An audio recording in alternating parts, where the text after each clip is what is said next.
আহারে, কালু দাদা কতদিন থেকে এই অভিশপ্ত ডালিম ঘরে বন্দি হয়ে আছে। কালু দাদার এই কষ্ট যে আর চোখে দেখা যাচ্ছে না। কবে যে এই অভিশপ্ত ডালিম ঘর থেকে কালু দাদা মুক্তি পাবে? আমরা কালু দাদার এই কষ্ট দেখে কি করব টোনা? তুই জানিস না আমরা কিছুই করতে পারবো না, কারণ আমরা সাধারণ পাখি। আমাদের ইচ্ছে থাকলেও আমরা এই অভিশপ্ত ডালিম ঘর থেকে কালু দাদাকে মুক্তি দিতে পারবো না। চল, আমরা কাজে যাচ্ছিলাম, কাজেই যাই। এখানে সময় নষ্ট করলে আমাদের চলবে না।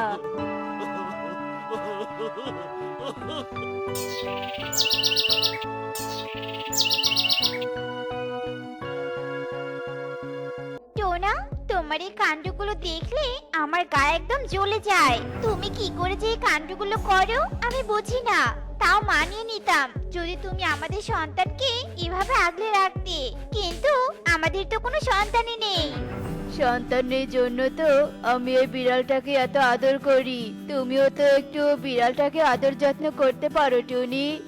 হ্যাঁ, আমার তো আর খেয়ে দিয়ে কাজ নেই। বিড়ালের বাচ্চাকে নিয়ে সারাক্ষণ হাতে খেতা করবো, যত সব। এইসব কথা বলি টুনি ঘরে চলে যায় আর টোনা তার জমিতে সার দিতে চলে যায়।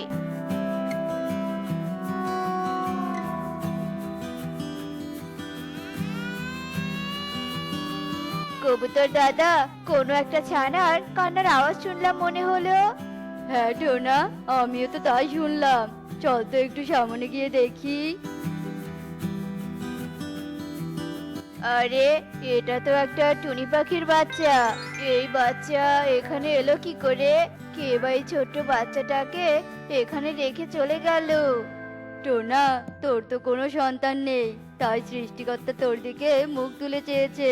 তুই বরং একটা কাজ কর, তুই এই পাখির বাচ্চাটাকে তোর বাড়িতে নিয়ে যা আর নিজের সন্তানের মতো বড় করে তোল।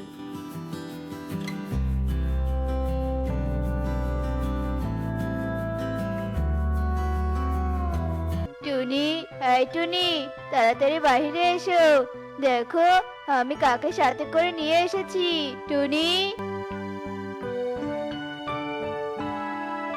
এ কি টোনা, তুমি কার বাচ্চাকে কোলে তুলে নিয়ে এসেছো? টুনি, আজ থেকে এই বাচ্চা আমাদের। আমি একে কুড়িয়ে পেয়েছি। মনে করো সৃষ্টিকর্তা আমাদের উপহার হিসেবে এই বাচ্চাটাকে আমাদের কাছে পাঠিয়ে দিয়েছে। তুমি একে নিজের সন্তানের মতো বড় করে তুলবে, বুঝেছো? কার না কার বাচ্চা তুমি নিয়ে এসেছো, তাকে আবার বড় করব আমি? কিছুতেই না। আমি এই বাচ্চাকে কিছুতেই বড় করতে পারবো না। তোমার ইচ্ছে হলে তুমি বড় করে তোলো। আচ্ছা বেশ, আমি একে বড় করে তুলবো। আজ থেকে তোর নাম রাখলাম টুকি। তোকে আমি কখনোই কষ্ট পেতে দিব না রে মা। এরপর থেকে টোনা টুকিকে আদর যত্ন দিয়ে বড় করতে থাকে। আর এভাবে বেশ কিছুদিন কেটে যায়। আর একদিন টুকি তার বন্ধুদের সাথে খেলা করছিল। তখন অভিশপ্ত ডালিম ঘর থেকে কান্নার আওয়াজ আসতে থাকে। পারুল, ওই ডালিম ঘরে কে আছে? আর ডালিম ঘর থেকে এত কান্নার আওয়াজ আসছে কেন? চল তো আমরা গিয়ে দেখি ডালিম ঘরে কে কাচ্ছে। না না টুকি, তুই ভুল করে ওই ডালিম ঘরে যাস না, তাহলে তুই বিপদে পড়ে যাবি। ওই ডালিম ঘরে কোনো পাখি প্রবেশ করে না। কেন রে পারুল, ওই ডালিম ঘরে কেউ প্রবেশ করে না কেন? কারণ ওটা একটা অভিশপ্ত ডালিম ঘর, তাই কোনো পাখি ওই ডালিম ঘরে প্রবেশ করে না। এসব কথা এখন বাদ দিত টুকি, আর আমরা খেলা করি। এরপর টুকি ও পারুল কিছুক্ষণ পুতুল নিয়ে সেখানে খেলা করে। আর এভাবেই কেটে যায় সেই দিন। মা, ও মা, আমাকে কিছু খেতে দাও না মা, আমার যে অনেক খিদে পেয়েছে। এই, তুই আমাকে একদম মা বলে ডাকবি না। তোকে কতবার বলেছি না, তবুও তুই সারাক্ষণ মামা করিস কেন? হ্যাঁ, মাকে মা বলবো না তো কি বলবো? মা, আর তুমি সবসময় আমার সাথে এমন করো কেন? এমন করবো না তো তোকে নিয়ে কি মাথা তুলে নাচবো? টুনির এসব কথা শুনে টুকি অনেক মন খারাপ করে। আর টুকি মন খারাপ করে বনের দিকে যেতে থাকে। তখন টুকি আবারও ডালিম ঘর থেকে কান্নার আওয়াজ শুনতে পায়। ঘরে কি আছে যে প্রতিদিন এভাবে কান্না করে? যে ডালিম ঘরে আছে তার মনে হয় অনেক কষ্ট, আর কষ্ট না হলে তো কেউ এভাবে কাঁদতো না। আমার খুব ইচ্ছে হয় এই ডালিম ঘরের ভিতরে প্রবেশ করতে। না, এক্ষুনি এই ডালিম ঘরে প্রবেশ করব আমি, আর দেখবো এই ডালিম ঘরে কে কাঁদছে।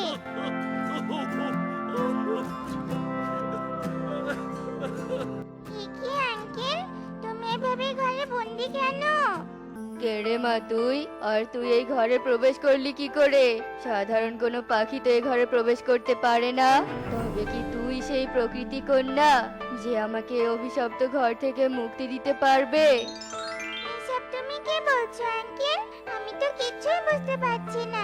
আর পারুলও আমাকে বলেছিল এই ঘরে কোনো পাখি প্রবেশ করতে পারে না, কিন্তু আমি তো এই ডালিম ঘরে প্রবেশ করলাম। আমার তো কোনো ক্ষতি হলো না। কারণ তুই প্রকৃতি কন্যা, তাই তুই এই ডালিম ঘরে প্রবেশ করতে পেরেছিস। আমাকে তুই এই ঘর থেকে বাইরে নিয়ে যেতে পারবি। কিন্তু তুমি ডালিম ঘরে বন্দি হলে কি করে? সে অনেক কথা, তবে তুই যখন শুনতে চাইছিস তখন আমি তোকে বলছি। আজ থেকে 2 বছর আগের কথা। আমি একদিন ঝুড়িতে করে ডালিম নিয়ে বাজারে যাচ্ছিলাম। তখন একটা ডালিম আমার ঝুড়ি থেকে পড়ে যায়, আর সেই ডালিম সাধু বাবার শরীরে গিয়ে পড়ে।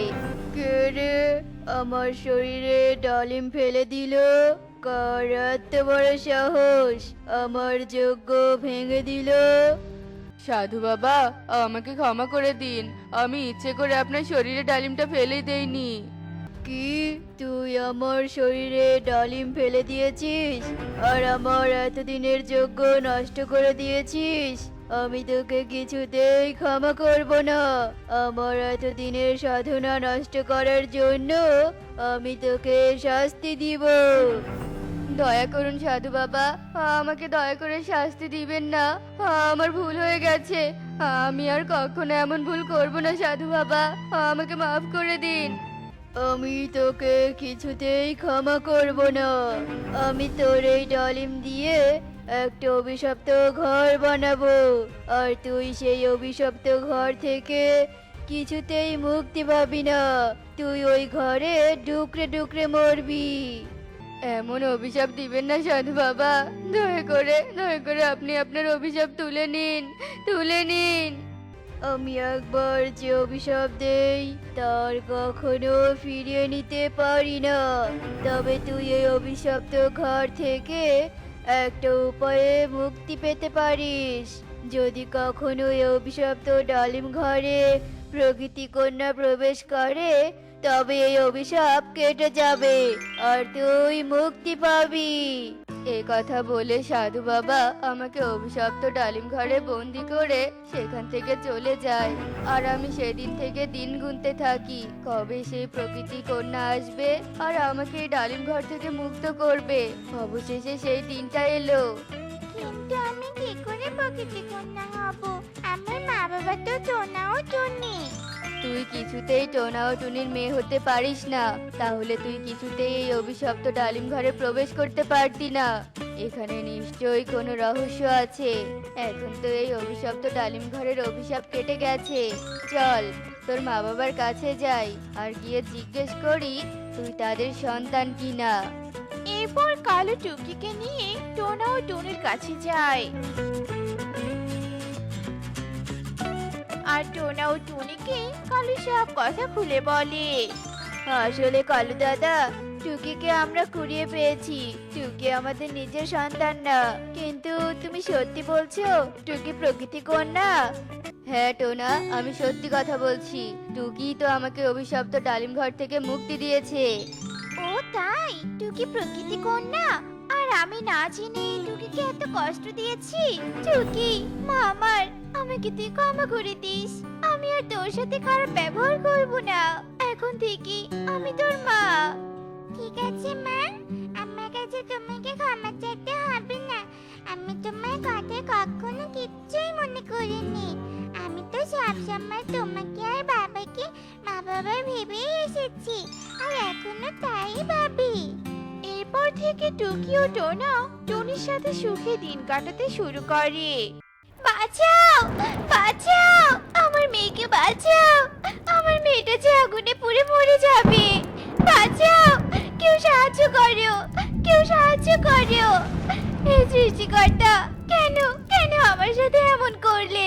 আমার একমাত্র মেয়েটাকে কেন আমার কাছ থেকে কেড়ে নিলে? কেন নিলে?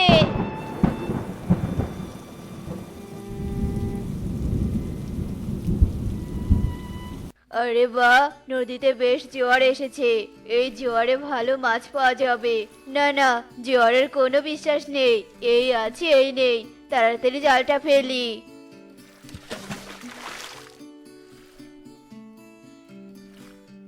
আজকের দিনটা বুঝি আমার ভালোই যাবে। দুবারে ভালোই মাছ পেলাম। দেখি আরেকবার ফেলি। আরে আরে, এত ভারী হলো কেন? জাল তো আসছেই না। কোনো বড় মাছ ধরা পড়লো নাকি? সৃষ্টিকর্তা, তোমাকে অনেক ধন্যবাদ। আমার ভাগ্যের চাকা যে ঘুরছে। আজকে এই বড় মাছ বিক্রি করে মায়ের জন্য একটা শাড়ি কিনে নিয়ে যাব।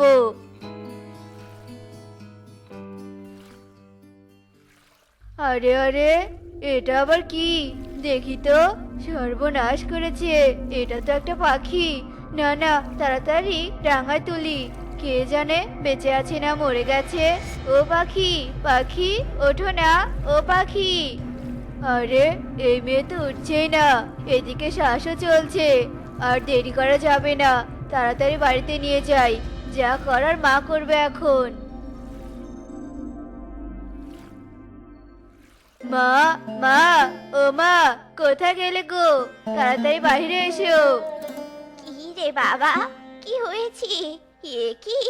এ তুই কাকে এনেছিস? তুই কি করেছিস রে বাবা?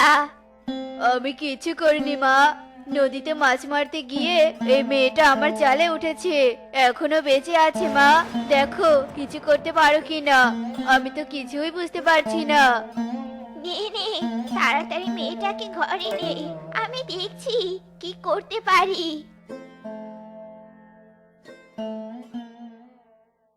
আগুন, আগুন, আমার ঘরে আগুন, আগুন লেগেছে। আমার মেয়েটাকে কেউ বাঁচাও, ও যে পুড়ে যাবে, ও যে পুড়ে যাবে।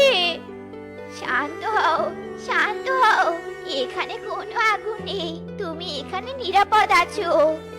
আমি আমি কোথায়? এটা কার ঘর? আমার ঘর তো আগুনে পুড়ে গেছে।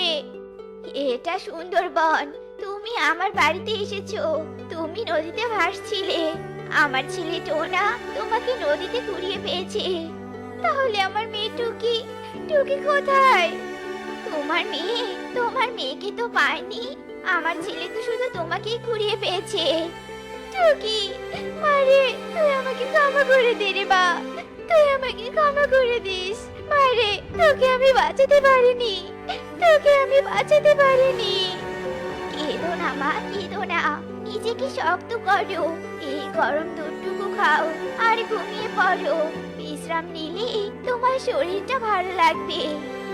আহারে, ছোট্ট একটা বাচ্চা পাখি আগুনে পুড়ে কতই না কষ্ট পাচ্ছে।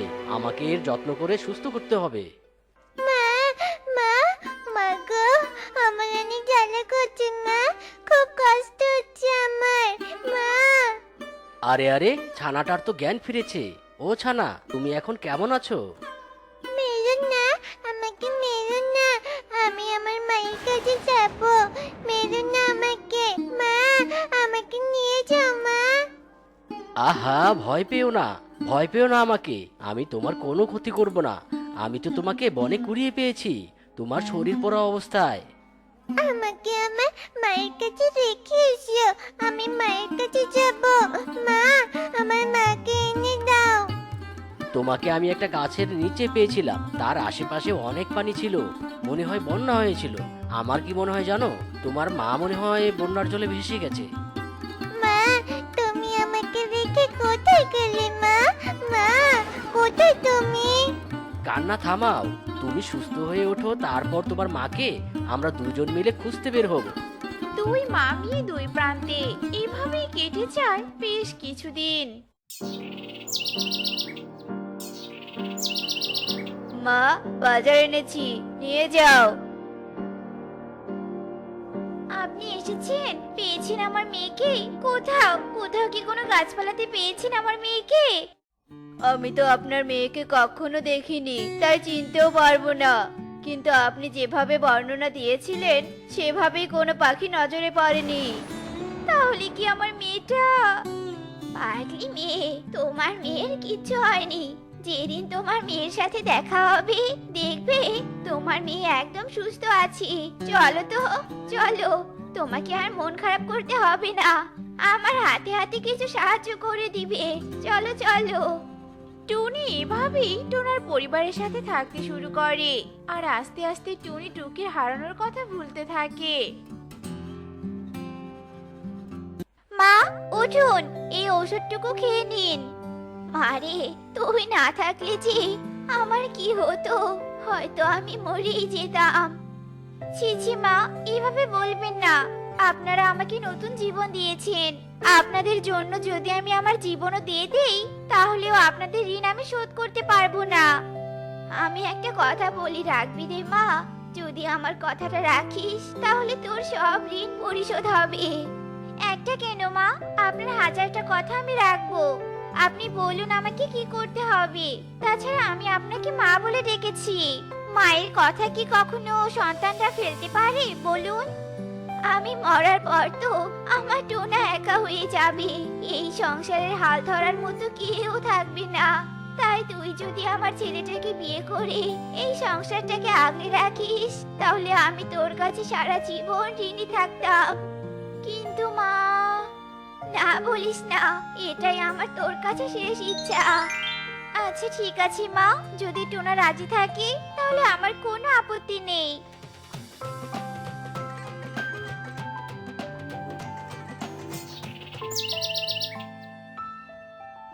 আস্তে আস্তে খাও না, অত তাড়াতাড়ি খেলেছি গলায় আটকে যাবে। সময় নেই টুনি, সময় নেই। দেরি করে গেলে যে নদীতে আর মাছ পাবো না, আর মাছ না পেলে যে ঘরে বাজারও আসবে না। জানিসই যখন তাড়াতাড়ি যেতে হবে তাহলে বেলা পর্যন্ত পড়ে পড়ে ঘুমাস কেন শুনি? তাড়াতাড়ি উঠলেই তো হয়ে যায়। বৌমা তো সকাল থেকেই তোকে ডেকেই যায়। আমি দেখলাম বিয়ের পর তুই খুব অলস হয়ে গেছিস। যত বকার বকো, আমি আগে নদীতে যাই, পরে তোমার সব বকা শুনবো। সাবধানে যেও, কিছু করো না। সব বিষয়ে তাড়াহুড়ো, এমন করলে কাজ ভালো হয় বলো তো? আজকে আসুক বাড়িতে, কানটা মুলে দিব, তাহলেই সব ঠিক হয়ে যাবে। না না, আজকে অনেক দেরি হয়ে গেছে। কে জানে মাছ পাবো কি না। দেখি তো, জালটা ফেলে দেখি।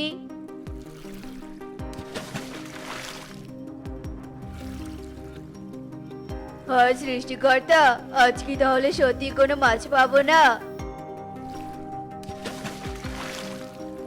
এই তো জাল আটকিয়েছে, নিশ্চয়ই মাছ ধরেছে। তুমি তাহলে মুখ তুলে তাকালে সৃষ্টিকর্তা। কি ব্যাপার, জাল আসছে না কেন? নদীতে নামতে হবে মনে হচ্ছে। এ কি, আমি ডুবে যাচ্ছি কেন? আমি তো সাঁতারও কাটতে পারছি না। মনে হয় জোয়ার উঠেছে। বাঁচাও, বাঁচাও, কেউ কি আছো? আমাকে সাহায্য করো, সাহায্য করো। কি ব্যাপার, কেউ চিৎকার করছে মনে হচ্ছে। হ্যাঁ হ্যাঁ, তাই তো, কেউ সাহায্য চাইছে। বাঁচাও বাঁচাও বলে চিৎকার করছি দাদা। বাঁচাও, বাঁচাও, আমাকে বাঁচাও। দাদা, ওই দেখো, নদীতে কে জানি ডুবে যাচ্ছে। আরে আরে, তাই তো, চল তো দেখি। তাড়াতাড়ি চল দাদা, নয়তো যে পাখিটা মরে যাবে। পাখিটা তো সাঁতার কাটতে পারছে না।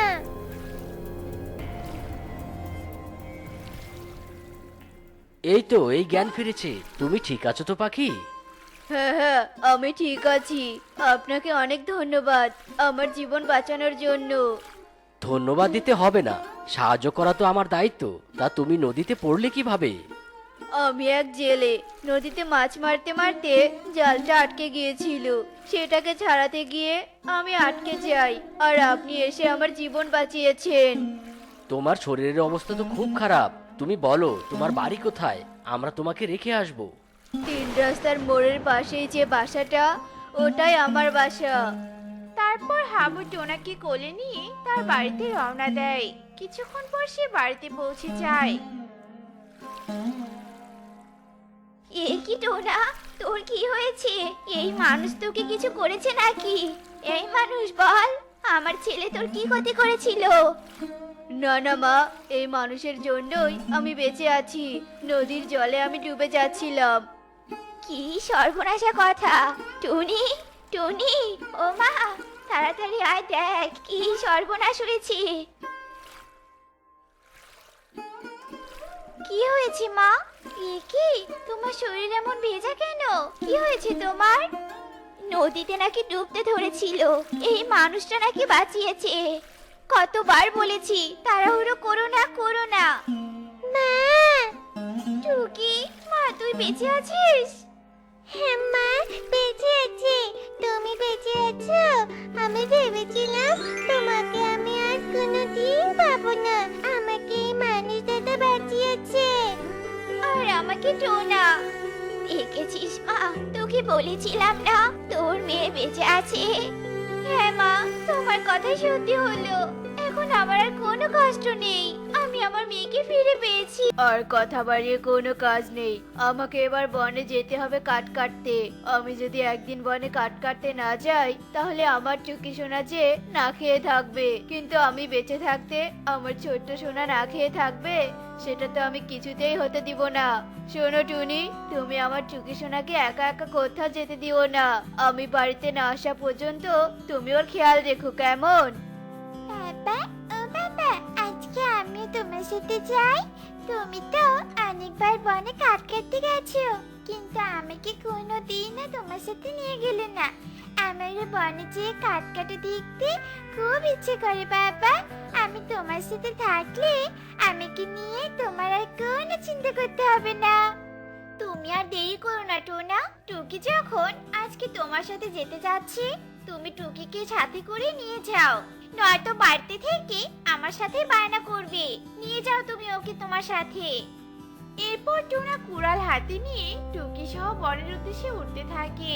আর কিছু দূর পর যেতে তারা দেখতে পায় কবুতরের মেয়ে পারুল নদীতে পড়ে গেছে। আর পারুলের পাখা ভিজে যাওয়ায় সে পানিতে ডুবে যাচ্ছিল। আর পারুল চিৎকার করে বলছিল, বাঁচাও, আমাকে কেউ বাঁচাও, আমি যে পানিতে ডুবে যাচ্ছি। কে আছো, আমাকে কেউ বাঁচাও, বাঁচাও আমাকে।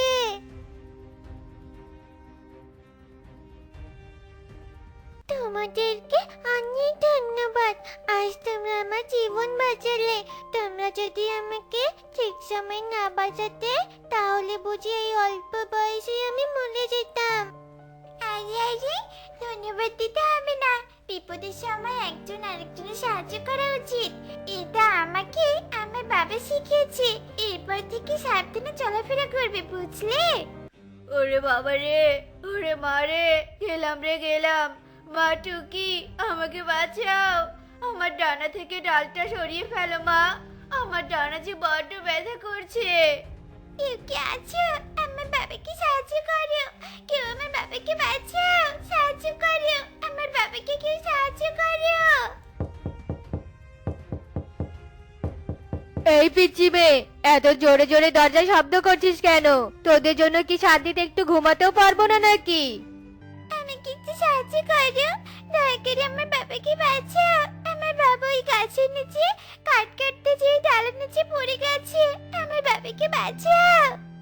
হা হা হা হা, সাহায্য? আমরা কোনো সাহায্য করতে পারবো না। এখন আমাদের ভীষণ ঘুম পাচ্ছে। যা তো এখান থেকে, আমাদেরকে আর জ্বালাস না। বাবা, ও বাবা, তোমার খুব কষ্ট হচ্ছে গো, তাই না বাবা? আমি তোমাকে কিভাবে বাঁচাবো বলো তো?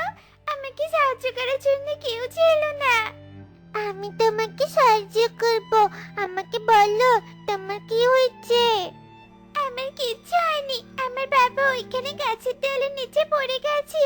আমি একা একা এত বড় ডাল কিছুতেই সরাতে পারছি না। তুমি আমার বাবাকে বাঁচাও। বাবা, ও বাবা। এরপর টুকি ও পারুল মিলে টোনাকে বাঁচিয়ে নেয়। আর টোনা ও টুকি কাঠ নিয়ে বাড়িতে চলে আসে।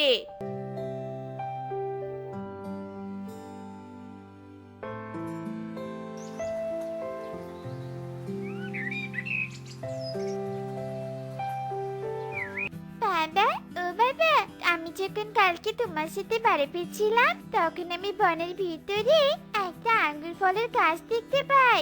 জানো বাবা, ওই আঙ্গুর ফলগুলো দেখে আমার ভীষণ লোভ হয়েছিল। আমি আঙ্গুর ফল খাবো বাবা, কিন্তু তুমি অসুস্থ জন্য আমি তোমাকে কিচ্ছু বলিনি। আজকে তো তুমি অনেকটা সুস্থ হয়েছো। চলো না বাবা, আমরা ওই বনে আঙ্গুর ফল খেতে যাই। এরপর টোনা টুকির কথায় রাজি হয়ে যায়। সব বাবার মতো টুকির বাবা টোনাও টুকিকে অনেক ভালোবাসে।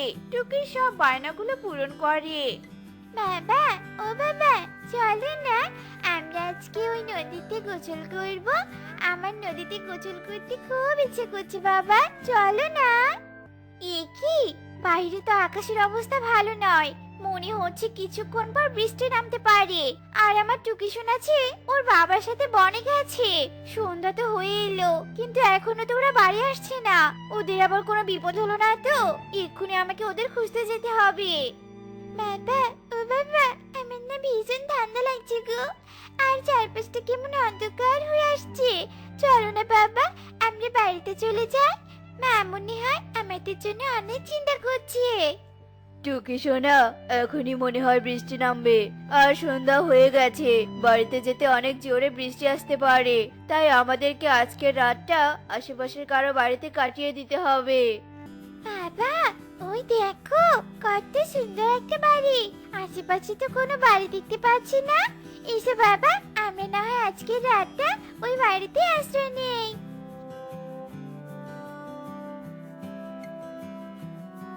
এ কি, কারা তোমরা? এই ঝড় বাতাসের রাতে এখানে তোমরা বাইরে কেন? টিভিতে খবর শুনলাম আজ সারা রাত নাকি মুষলধারে বৃষ্টি হবে। আর তোমরা কি কোনো খবর শুনোনি নাকি? এরপর টোনা ইগলিকে সব কথা খুলে বলে। আর ইগলি টোনার কথা শুনে তাদেরকে আশ্রয় দেয়। আচ্ছা আন্টি, আঙ্কেলের কি হয়েছে গো? আঙ্কেল কি অসুস্থ? হ্যাঁ মামুনি, ইগল কিছুদিন থেকে অসুস্থ হয়ে বিছানায় শুয়ে আছে। টাকার অভাবে চিকিৎসা করাতে পারছি না। এখন আমি একা হয়ে কিভাবে এই সংসারটা চালাচ্ছি তা উপরওয়ালাই ভালো জানে।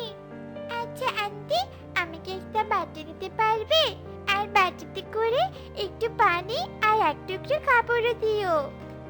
আরে, এক্ষুনি বৃষ্টি শুরু হতে হলো, এখন আমি কোথায় একটু আশ্রয় নিব? আরে আরে, ওই তো একটা বাড়ি দেখা যাচ্ছে। আমি বরং ওই বাড়িতে একটু আশ্রয় চাইবো। কাকুলি, কাকুলি, বাইরে অনেক বৃষ্টি পড়ছে আর অনেক বাতাসও বইছে। আজকের রাতটা তোমাদের বাড়িতে একটু আশ্রয় দিবে? আসলে আমার মেয়ে টুকি টোনাকে খুঁজতে বের হয়েছিলাম, আর এক্ষুনি বৃষ্টি নেমে গেল। না না, আমি তোকে আশ্রয় দিতে পারবো না। আমাদের ছোট্ট একটা ঘর, এই ঘরে তোকে আশ্রয় দিয়ে আমরা ভিজে যাব নাকি? তুই যা তো এখান থেকে, চলে যা বলছি। অন্য কোথাও গিয়ে আশ্রয় খুঁজে নে। আমি নিজেই ভিজে যাচ্ছি, কেউ আমাকে একটু আশ্রয় দিল না। না জানি আমার মেয়ে টুকি ও টোনা কোথায় আছে। আমার তো পুরো শরীর ঠান্ডা হয়ে আসছে। আর এত জোরে ঝড় হচ্ছে যে কখন জানি ডালপালা ভেঙে আমার মৃত্যু হয়ে যায়। টুনির কান্না শুনে একটি গাছ তার পাতা দিয়ে একটা ছাতা বানিয়ে টুনিকে দিয়ে বলে, তুমি কেঁদো না টুনি, তোমার সব কথা আমি শুনেছি। তোমার জন্য আমার অনেক কষ্ট হচ্ছে। আর আমি আমার গাছের পাতা দিয়ে ছাতা বানাতে পারি।